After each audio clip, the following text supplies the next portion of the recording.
everyone, I'm Stanley Painter with Court TV, and I've been talking to True Crime Rocket Science. I got nightmares in my head, I fear thoughts build up until I can't hear. My mind fills up into a creature, and it haunts me somewhere much deeper. I got nightmares in my head, I fear the thoughts build up until I can't hear. That my mind fills up into a creature, and it haunts me somewhere much deeper. Hello and welcome to True Crime Rocket Science, the most authentic voice in true crime. Right now, cops are searching a wooded area around Manorville, New York.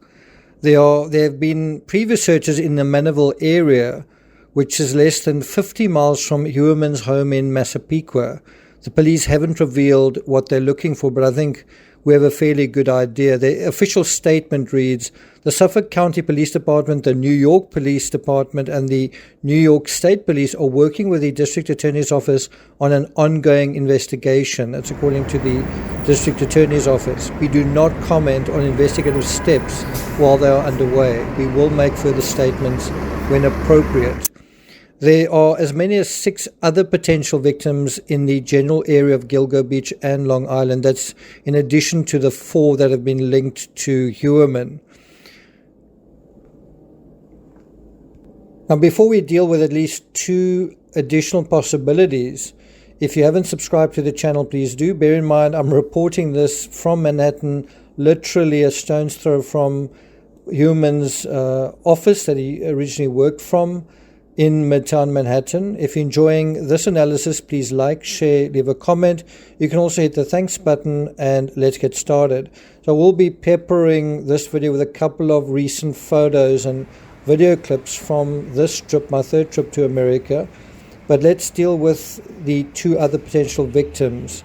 The remains of Jessica Taylor, this is according to ABC News. She was a 20-year-old sex worker, were found several miles east of the Gilgo 4 in March 2011. Other remains from Taylor were previously discovered in Manorville. So some remains, I think, on the beach, other remains in Manorville. And that's eastern Long Island. That was July 2003. The remains of Valerie Mack, a 24-year-old escort, were found in April 2011, about 1.5 miles east of Taylor's remains, and a little over 2 miles east of the Gilgo 4.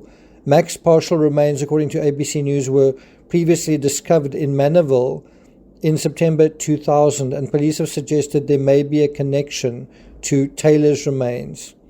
So there you have it, 2 sex workers, their remains found in 2 areas, Gilgo Beach and Manorville. So the search started, the investigation searching the woods started on Tuesday, earlier this week, continued Wednesday, and the search is ongoing. Authorities have said that the investigation continues. What they are doing, what they seem to be trying to do, is trying to link Huerman to any of these 6 other victims. I think 2 of those are particularly promising in a sense. Curiously, the search is happening just days after Huerman's lawyer pointed at a disgraced police chief as the culprit. According to ABC News, Huerman's lawyer is now attempting to shift the blame to for the Gilgo Beach murders onto the corrupt former police chief who was previously in charge of the case. And I do think that sort of idea is popular amongst quite a large group of people, where people want to believe the police are corrupt, are encouraged to believe the police are corrupt, and feel that the police are to blame for quite a lot. According to ABC News, speaking outside the Long Island courthouse where his accused serial killer client had a hearing last week, attorney Michael Brown said that disgraced PC James Burke is involved in the sordid affair. Now, one does have to wonder whether the search right now isn't proof that the authorities feel, as the case stands, that they still don't have enough for a successful prosecution and conviction. In the past, I've said I don't think they're going to find any more victims elsewhere, meaning in Nevada, I think they've got Rex Huerman has a property or timeshare or something in or near Las Vegas. I don't think they're going to find anything in South Carolina either. They've got a property there not far from the border with North Carolina. I do think there's a chance, certainly a much better chance, that there might be more victims in the Long Island area. If there are, you'll find them in the Long Island area. And just 2 months ago in February, a fourth victim, 25-year-old Maureen Brainerd Barnes, was officially added to Uerman's murderous tally. Are there going to be any more added? The problem with trying to find more victims is that the way the other victims were found on Gilgo Beach don't seem to match those found elsewhere. And the reason that could be a problem is serial killers tend to be creatures of habit. They're creatures of habit in how they find their victims. You know, all of the victims here are prostitutes. All of them are quite young, I guess, pretty much early to mid-20s, right? And all of them were disposed of in a particular area, and so you wouldn't really expect something that doesn't match those sort of circumstances. On the other hand, you do sometimes see a situation where serial killers purposefully break their own protocols and do things differently in order to make it seem like their crimes are not linked to one another. So that could be the case here. In February, as we know, he was charged with the fourth murder, but all of these searches come after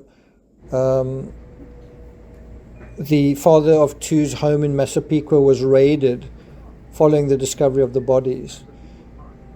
What we also saw was that the women were typically found wrapped in burlap, something that is typically associated with a certain kind of hunting, and buried along the remote stretch of Ocean Parkway on Long Island's South Shore. And if he did that and he got away with it for so long, why would he do something differently? Maybe there was a reason for it. Maybe he was felt they were getting too close at the time. But all of this happened over a decade ago. So one does wonder what is going on with the police. What are they looking for specifically? Have they found anything? And ultimately, are any more victims going to be linked to this serial killer suspect? Obviously, where things stand now, Uerman has pleaded not guilty to all counts, and he's currently in jail awaiting trial. And obviously, we're all wondering when that is going to be. And we've obviously seen his wife, who is divorcing him, also attending trial, also trying to get some sort of closure in terms of this whole thing. She's actually said she has no one else to talk to. And so, what else is she going to do except attend this trial?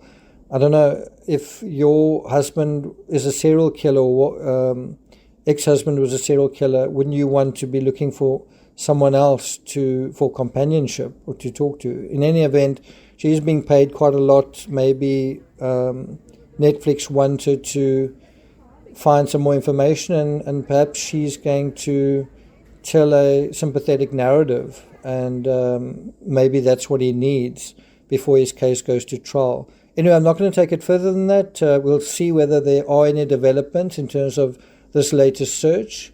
Thank you for listening, and I'll see you guys next time.